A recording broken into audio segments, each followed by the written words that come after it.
FDX stock analysis price predictions news. In this 1-minute video, I will show you exactly how I will trade and analyze. You know, I'm the only guy in this world that's done 47,000 videos like this, right? Having done that, I've actually seen what's making me money and what's not.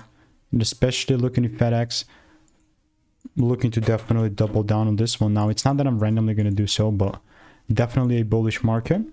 So what I will do is I'll just mark up this top. And it's just about looking for an opportunity to just position myself in this long. Am I gonna randomly buy? No. You know, like, I'm definitely open-minded for longs, but the only thing that I hope I see is the price pulling down here and then giving me a shift.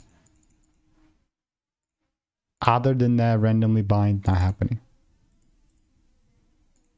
So all I'm doing is just waiting for rules.